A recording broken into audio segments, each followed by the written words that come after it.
সুপ্রিয় দর্শক, আসসালামু আলাইকুম। কাছে এবং দূরে যে যেখান থেকে আমার এই ভিডিওটি দেখছেন, আশা করছি সকলেই অনেক অনেক ভালো আছেন।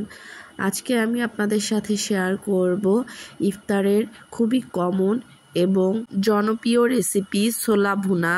অনেকেই অনেকভাবে ছোলা ভুনা করে থাকে, তবে আমি যেভাবে বাসায় রেগুলার তৈরি করি ওইটাই আপনাদের সাথে আজকে শেয়ার করব। আশা করছি আপনাদের ভালো লাগবে।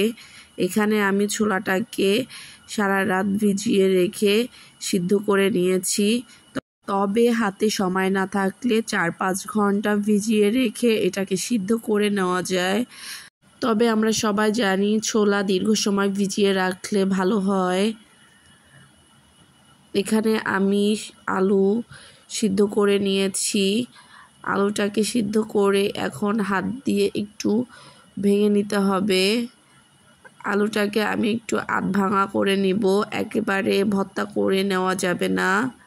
আলুটাকে আধ ভাঙা করে নিয়ে চলে যাব চুলাতে একটা কড়াই বসিয়ে দিয়ে এর মধ্যে দিয়ে দিব পরিমাণ মতন সয়াবিন তেল।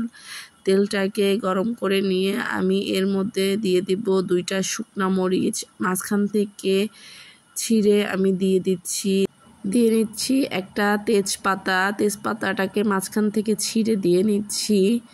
দিয়ে দিব 2টা এলাচ, 1 টুকরা দারুচিনি। এটা কিছুক্ষণ একটু ভেজে নিব। এ পর্যায়ে এর মধ্যে দিয়ে দিব সামান্য পরিমাণের আস্ত জিরা।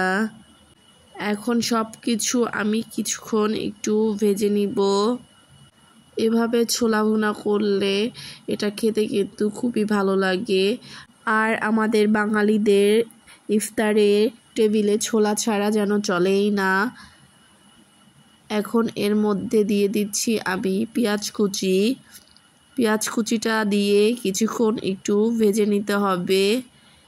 পেঁয়াজটাকে একটু লাল লাল করে ভেজে নিব। একটু সময় নিয়ে পেঁয়াজটাকে লাল লাল করে ভেজে নিচ্ছি। পেঁয়াজটার কালার যখন চেঞ্জ হয়ে আসবে এ পর্যায়ে এর মধ্যে দিয়ে দিব আমি 2 চা চামচ পেঁয়াজ বাটাটাকে একটু নেড়ে মিশিয়ে নিব। দিয়ে নিচ্ছি 1/2 চা চামচ রসুন বাটা ও 1/2 চা চামচ আদা বাটা।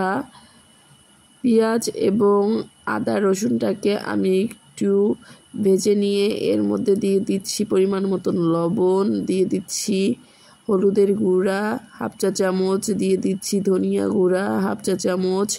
হলুদটা এখানে আমি কালারের জন্য ব্যবহার করেছি। এখন সবগুলো মশলা আমি একটু নেড়ে চেড়ে কষিয়ে নিব। খেয়াল রাখতে হবে শুকনা মশলাগুলো আবার পুড়ে না যায়। একটু কষিয়ে নিয়ে এর মধ্যে আমি দিয়ে দিব পানি দিয়ে মশলাটাকে একটু ভালো করে কষিয়ে নিব। আর এই মশলাটাকে যত ভালো করে কষানো হবে ছোলাটা খেতে ততই মজা হবে। আপনারা এভাবে বাসায় একদিন ছোলা ভুনা করে খেয়ে দেখবেন। আশা করছি আপনাদের কাছে ভালো লাগবে। এই ছোলা ভুনাটা খেতে কিন্তু অনেক মজা হয়। এখন আমি সিদ্ধ করে রাখা ছোলা মশলার মধ্যে দিয়ে দিব। দিয়ে এটাকে একটু মশলার সাথে কষিয়ে নিতে হবে। দিয়ে দিচ্ছি সিদ্ধ করে রাখা আলুটা দিয়ে আমি আলু এবং ছোলাটাকে মশলার সাথে একটু নেড়ে চেড়ে কষিয়ে নিব। আলু ও ছোলাটাকে কিছুক্ষণ কষিয়ে নিয়ে এর মধ্যে দিয়ে দিব পরিমাণ মতন পানি। আমি এখানে প্রায় 1/2 কাপের মতন পানি দিয়েছি। পানি দিয়ে এটাকে একটু নেড়ে চেড়ে নিয়ে এর মধ্যে আমি দিয়ে দিব কাঁচামরিচ। এখানে আমি 2টা কাঁচামরিচ মাঝখান থেকে ভেঙে দিয়ে নিচ্ছি। কাঁচামরিচটা দিলে কাঁচামরিচের সুন্দর একটা ফ্লেভার আসবে।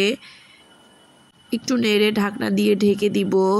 কিছুক্ষণ পরে ঢাকনা তুলে ভালো করে একটু নেড়ে চেড়ে নিতে হবে।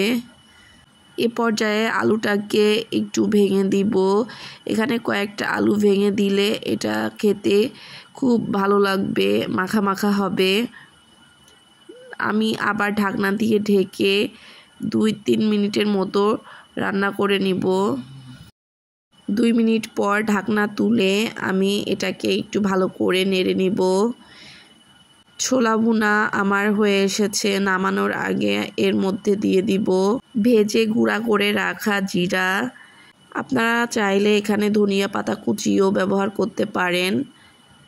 আমার কাছে ধনিয়া পাতা ছিল না, এর জন্য আমি দিইনি। ধনিয়া পাতা কুচি এর মধ্যে সুন্দর একটা ফ্লেভার যোগ করবে। এখন একটা পাত্রে আমি ছোলাটাকে পরিবেশন করব। রেডি হয়ে গেল মজাদার ছোলা ভুনা। আশা করছি আজকের রেসিপিটি আপনাদের কাছে ভালো লেগেছে। ভালো থাকবেন সবাই। আল্লাহ হাফেজ।